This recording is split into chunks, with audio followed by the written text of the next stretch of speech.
First up, Ruki, thank you so much for coming. I know you're only in London for a couple of days, and when I called you up, you're like, Angela, come and do it. So thank you so much. I really appreciate it. Thank you for having me as well. Thank you for asking me. It's an honor. Seriously. Thank you. I've got a couple of questions here. Okay. So my first question is, can you please tell us a bit about yourself before we delve into discussing grey in detail? Okay. My name is Ruki Ladoja. I'm the creative director for the fashion label Grey, which is a ready-to-wear women's wear brand based in Nigeria. I do most of the designing and most of the curating, but I have partners who help me out with the business and the client-based side. I started Grey about 6 years ago with my business partner Obi because we saw a gap in the market for ready-to-wear. While a lot of Nigerian designers were doing amazing things in Nigeria, it was difficult to simply go into a shop and be like, oh, I want a skirt today, or I want a blouse, or I don't want to wait 1 week and I don't want to pay too much money. So we saw this gap and we decided to explore it. And over the years, we've developed and we've changed a few things, but I think we're happy with where we are right now. Okay, yeah. All right, my next question is, now let's talk about Grey. So where did the inspiration to start Grey come from? So I mean, before I started Grey, I was working in a bank called UBA, and while it was great, I literally could not find any way to buy clothes for work and in Nigerian banks, the uniform, the dress code is quite strict. It's like dark colors, white blouses. So there was really nowhere to buy clothes, and most of the time it would be if I travel, I buy clothes in bulk, come back with, how we do Africans, come back with 2 suitcases full of clothes because you don't know when next you're going to buy clothes. So that was really frustrating for me. I'm the sort of person who grown up being able to just walk into a store and buy clothes. So I couldn't do that, and that was where it started from. And Lagos has like a few fabric markets. So I was like, oh, there's enough fabric here, we can start and see how it goes. And so we had quite a lot of success with that because people understood that need. People understood that, oh, finally I can just go into somewhere and start buying clothes. So we developed from that, but that was where it started from. Thank you. All right, my next question is, can you tell us a bit about the process from the idea of conceptualizing the idea for a clothing brand to actually making it a reality? So what was the process? Okay, so I mean, I have to confess, Grey we didn't have a nice structured process that we started with, not at all. It was a far cry from that. I think Obi and I just decided, let's do this. He'd always said that, he knew that I was a designer and he liked my creativity and my aesthetic, but how were we going to go about it? And then at some point we decided we're going to do Grey, but we didn't have this, here's what we're going to do, it sounds shameful now considering I'm an economics major and he was also an economics major, but we had no plan. It was just, let's make one dress. Let's see how it goes. Let's make the next one. Let's take a picture. Let's make the next one. Let's take a picture. Wow. And for at least 1.5 years, that's what we did. And obviously at this point, we're not making any money. Any money that we made was going back into the business. Let's buy a sewing machine today. Let's hire a second tailor. Let's buy fabric. Let's pay ourselves some salary. Oh, we can't pay salaries this month. Okay, let's borrow some money. So there was no structure at all in starting. And, this is a terrible example, but that's honestly how we started. Wow. But one thing it showed us was we were very open. It was a new brand, it was a new model in Nigeria. There was no high street. So the lack of structure helped us to understand our market properly. We were able to literally understand that this is what a Nigerian woman would want from a Nigerian fashion label that does ready to wear. So we were able to understand, okay, it's about your body. It's about functionality, it's about versatility. You want to wear it to work, but you don't have time to change after work. You want to wear it and you still want to be appropriate, but still not feel like you're at work. You don't want to wear jackets. So all of these things we were able to understand from this process of not having a structure. Wow. And yes, I'm glad in some ways that we didn't, but in some ways I wish we really did have a process. Yes, it was really let's just see how it goes. And so now we've been able to understand that, and we've been able to define Grey in terms of we have the corporate aspect, which caters to work. We have the classics, which is your everyday wear, your wardrobe staples that you always wear. And we have the cocktail, which is more for parties, for special occasions, and we have the collection, which is the runway collection or in specific fabrics every season. So we've been able to define that, and that ultimately caters to our whole target audience. So where did the name Grey come from? The short version is we were sitting down and we were trying to figure out something that was not, at that point, a lot of Nigerian brands were defined by names. So it would be, you knew the designer behind the brand, and the designer was the personality of the brand. We didn't want that. We didn't want it to be about Obi or Joke. We just wanted it to be about a brand, and that all you saw were the clothes. And obviously, Grey has the juxtaposition of being not black, not white, somewhere the gray area. So not for work, not for play, for both areas, not for an older person, not for a young person, someone in the middle, someone who's able to encompass both different personalities and still be the same person they want to be. And of course the color is so dull, and then you see the clothes and they're the complete opposite of what the color is. So it was just a name that always helped to start a conversation. So it was, it stuck with us, yeah. Yeah, it stuck with us. So Ruki, my next question is, what is your design aesthetic when it comes to designing clothes for Grey? So when we design clothes for Grey, we're very specific. They're bullet points that we have to tick off when we're designing, because it has to be very functional. Okay. It has to be able to suit all different body types. It has to suit different ages, and it has to remain classic in how it's designed. So it has to be something she can wear, she can see that she can wear over and over again. So no matter how much I feel like, oh, you know what, we should put flowers all over the clothes, we have to ask ourselves, is she going to be able to wear that? And is it going to make someone look too big? Or is it going to drown somebody else out? Or if we wanted to use spandex or something, is it gonna have the exact Grey aesthetic that we want? So we always have to ask these questions when we start every collection, and then from there, no matter what I design, and this is where OB comes in and is really helpful, we have to bring it down to, okay, these are the things that a Grey client will wear. These are the things that we should put and say this is Grey and not something else. And also, it's important to us that as much as we're very conscious about trends, about what everyone is wearing internationally, it's important to us that it still reflects something that she's not going to find everywhere. It might have elements of it, no doubt, but it'd be like, yeah, I like it, but I like the Grey one better because of this. So it could be because of the fabric, or because of the fit, because it makes her feel that extra bit special, but it's still a nice, simple dress. So we're very specific about it. These are the things that I think about: flexibility, and also affordability is very important. So if no matter how much we design a dress, no matter how many embellishments we want to put, how many things, we have to think how much is it going to cost, and is she willing to pay that for it? Do we want her to splurge and spend most of her fashion or wardrobe income on this dress? We don't want you to spend all your money on one dress from Grey. If you want to come and you want to buy a whole collection, fine, but not one dress. That's not our target. Okay. So in terms of you and Obi, obviously you guys are the faces of the brand. Yeah, and we have a third partner called Tola as well. Okay. Yeah. Okay. So do you have defined roles, or like do you kind of like cross over?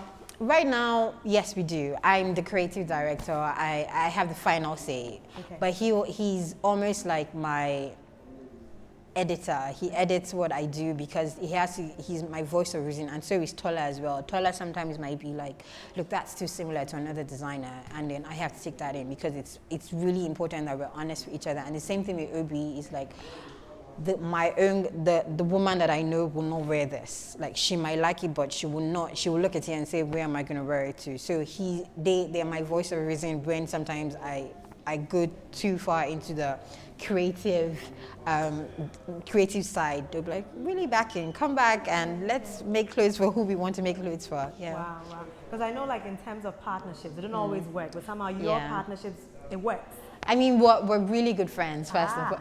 We became friends from Grey, so Whoa, okay. We weren't friends before, and we became really good friends. and we've been able to be honest with each other throughout the process. It's been painful sometimes, but we're still here, and they all do other things. And Gray, this is my primary job. They do other things, so they're able to not be as involved, and I thought that was important for us. Wow. Yeah. So my next question is, who is your target customer for Gray? Our target customer is, first of all, age-wise, she's between 18 and 48. It's quite wide, but foremost, she wants clothes that are comfortable. Like, you want to feel, you don't want to be moving around. I don't know how to explain it. You don't want to be uncomfortable at all when you're wearing the clothes. And people always think that's very easy to achieve, but it's not. For example, it's like how you put on a dress. You don't want to, it's important, it's nicer to step into a dress than to wear it over, because then you're thinking about your hair, you're thinking about your makeup. So those little things that we think about, stuff like in all our maxi dresses have pockets. Wow. So it's because we know that sometimes she doesn't want to carry a bag. Yeah. She just wants to put her hand, or sometimes you're feeling, maybe you're going into somewhere, you're feeling a bit shy, you want that like comfort level, and you put your hands in your pocket.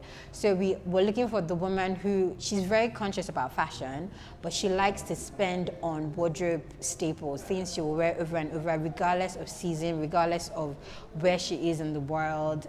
She's able to feel unique, but not stand out too much, not stand out in a way that is too oppressive or that might turn negative at some point. What else? She's also, she's very active as well. She's either a mother, or she has a day job, she's an entrepreneur. We want you to wear our clothes during the day. That's one thing that is really important to us, that we don't want it to be that thing you think it's for a special occasion. No, we want, keep wearing those clothes, and when that particular one you like gets destroyed, come back and replace it, because we will still have that same silhouette for you. So yeah, she's very, very active. Yeah, because I think even with what I'm wearing today, I must say it's very functional. I mean, sometimes I wear it on its own. Sometimes I put a shirt inside, and what I like is the fact that I can wear it in so many different ways. It's very functional. I mean, even the zip at the back, I'm like, wow. I didn't have to put it over my head, but I didn't realize up until talking to you right now that it's things that you've actually thought about it, wow. Like, to make sure, just to make sure, because there's nothing worse than when you go into a store and they say, do you want to try it on? And say, oh, I can't be bothered. We have to make that as easy as possible for you, because we know you're a busy person. You don't have time to waste. You don't want to be uncomfortable. You don't want to think too. This is not the thing to think about. You have a million other things you have to think about. What you wear and how you wear it should not be one of those things. So that's our primary thing. Yeah, and that's what I love about your clothes. It's functional, it works. So when it comes to designing a collection, where do you draw your inspiration from? For Gray, I draw a lot of inspiration from the women that buy our clothes. I think that's it's weird to say as a starting point, but it has always been our starting point for when we design. I always ask myself, like, what type of woman haven't we catered for yet? When we started, obviously we were quite young. Most of my friends were not. They were still working. They were not pregnant. They were not. So we didn't have anything that much for pregnant women. As we moved on and my friends got married, as our clients got married, we started designing clothes that they could wear while they were pregnant, but also wear even if they were not pregnant. So that became important to us. And then, of course, after you get pregnant and you have a baby, your body has changed. You have maybe you're breastfeeding. You need clothes that you can do that easily in without having to take off all your clothes and still look fashionable, still look very sophisticated. So we always start with the woman, the Gray woman, like, what does she want right now?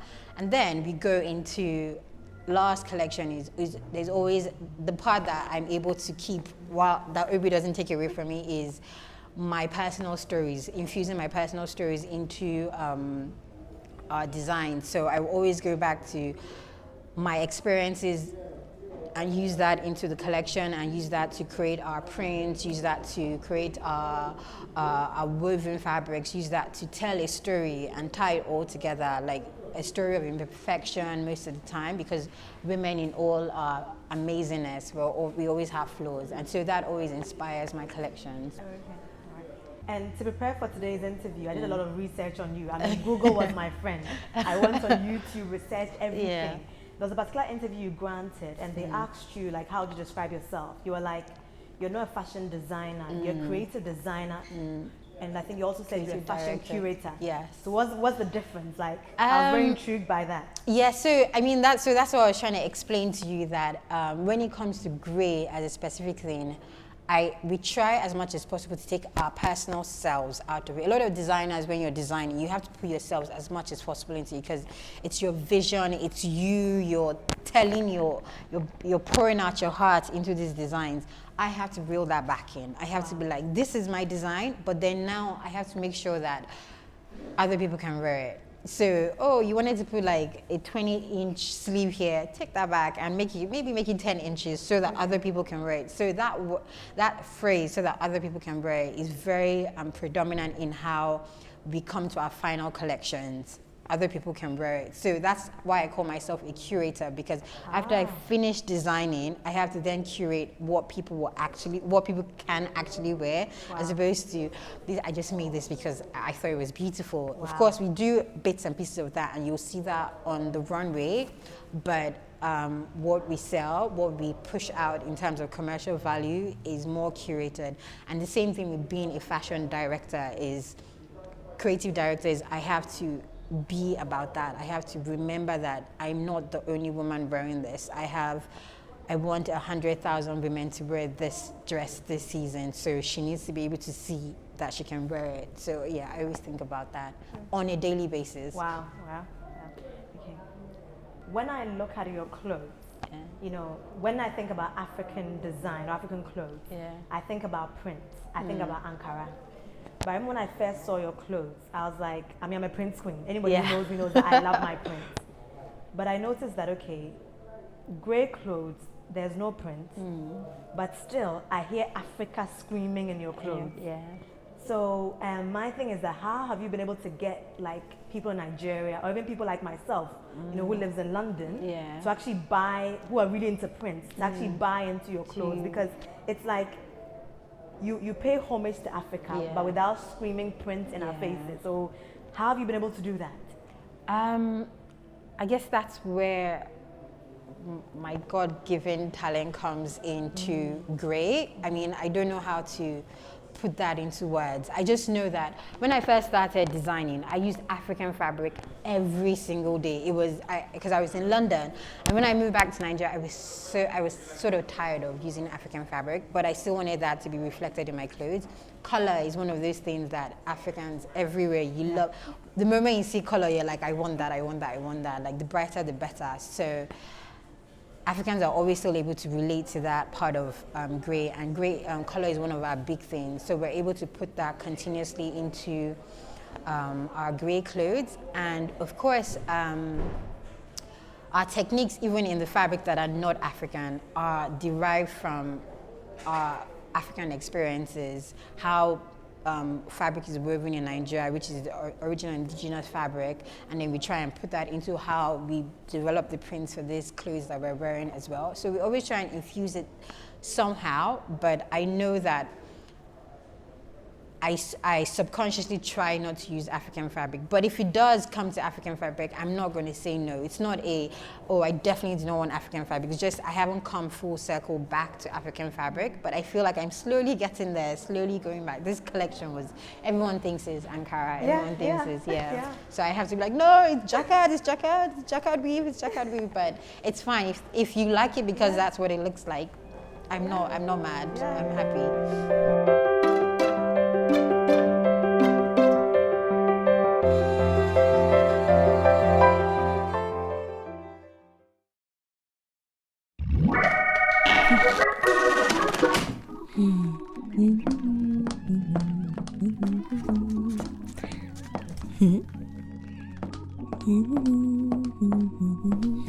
Oops.